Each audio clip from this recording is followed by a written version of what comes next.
धन्यवाद आपका आने के लिए। So good to see everyone. आपके सवाल और हमारे जवाब। जी बिल्कुल सर। फर्स्ट ऑफ ऑल आपसे जानना चाहेंगे किस तरह का एक्सपीरियंस था एक बार फिर व्हिstling वुड में?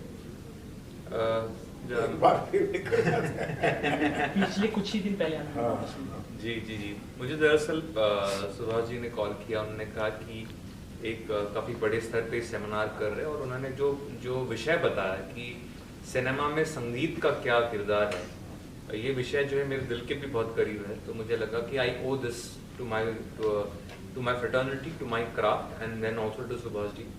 तो मैं आया और मुझे लगता है काफ़ी अच्छी चर्चा हुई। सुभाष जी अपने आप में इतना ज्ञान है इनके पास में, इतना तजुर्बा है कि इनसे आप अगर दो बातें भी हम बात करते हैं तो उससे भी बहुत चीज़ें मैं खुद सीख के जाता हूँ।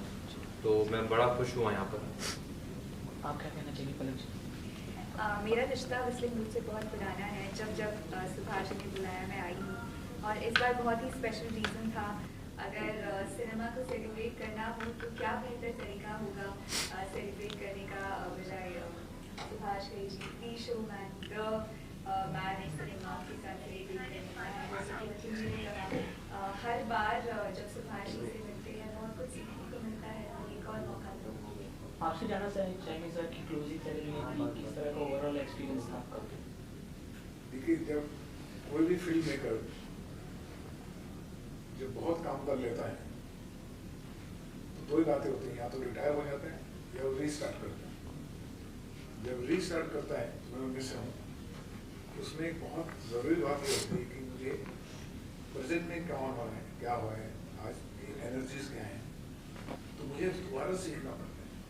तो उस सीखने के लिए मेरे पास जिस वक्त इस तरह के होनहार और youngsters with full energy and talent आते हैं तो मैं भी सीखता हूँ।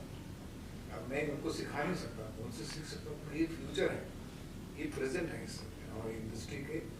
और म्यूजिक हो या फिर सिनेमा हो, Palak ji youngest voice, most beautiful voice today. तो मैंने भी आज इंटरेक्शन में काफ़ी चीज़ें इनसे सीखी हैं। वो बात अलग है कि हमारी एक म्यूचुअल एडमिरेशन सोसाइटी है, हम आपस में तारीफ करते रहते हैं।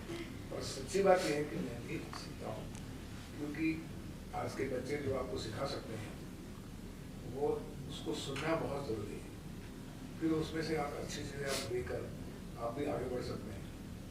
और मुझे खुशी है कि आज मिठन में और पलक ने ये यहाँ आकर सब बच्चों को अपना एक्सपीरियंस शेयर किया और बहुत अच्छी अच्छी बातें बताई, जो कि बहुत एक महत्वपूर्ण है आने वाले जनरेशन के लिए। मैं शुक्रिया अदा करता हूँ दोनों का। Thank you. आपके आर्ट से, आपकी स्किल से काफ़ी लोग इंस्पायर होते हैं, आपको इंस्पिरेशन मानते हैं। कुछ म्यूज़िक के बारे में टिप्स देना चाहोगे आप व्हिstling वुड के स्टूडेंट्स को? आप दोनों से सिमिलर क्वेश्चन। टिप्स तो क्या है, संगीत एक बहुत गंभीर विषय है। ऐसे 5 मिनट के समय में हम ऐसे कोई टिप्स दे नहीं सकते। और मैं आमतौर से कहता भी हूँ कि जो कॉन्सेप्ट ऑफ क्रैश कोर्स है और जो मैं इनको कभी एनकरेज नहीं करता। मुझे खुशी इस बात की है कि व्हिstling वुड्स ने इतना बड़ा इंफ्रास्ट्रक्चर खड़ा किया है। और मुझे लगता है कि सुभाष जी जानते हैं कि तालीम की सभ्यता क्या है हमारे देश में। तो मुझे लगता है वो जो प्रोसेस है, वो जो प्रक्रिया है, उसको बड़े गंभीर तरीके से और उसको बड़े सीरियसली लेना चाहिए। मैं एक लाइन में इस समय में यही कह सकता हूँ कि हर आर्टिस्ट को ज़रूरी है कि अपने भीतर की आवाज़ को खोजे। जब तक वो अपने अंदर की आवाज़ को खोजेगा नहीं तो फिर he will just be a reflection, he will just be an echo. और दुनिया को ज़रूरत जो चीज़ है वो हमारे भीतर है, तो अपने भीतर को खोजें। मैं ये कहना चाहूँगी सिंगर्स के लिए स्पेशली कि रियाज करें। रियाज की उसका कोई शॉर्टकट नहीं है।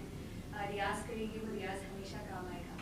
और सिर्फ सिंगर्स के लिए नहीं, किसी भी फील्ड में हो, भले आप एक्टर हो, आप डॉक्टर हो, इंजीनियर हो, आप अपने प्रोफेशन में 100% देने के बाद, 100% डेडिकेशन देने के बाद कोशिश करें कि आप दूसरों की मदद करें। बिकॉज मुझे लगता है कि अगर आप कुछ दूसरों के लिए करते हैं, किसी के चेहरे पर मुस्कान लाते हैं,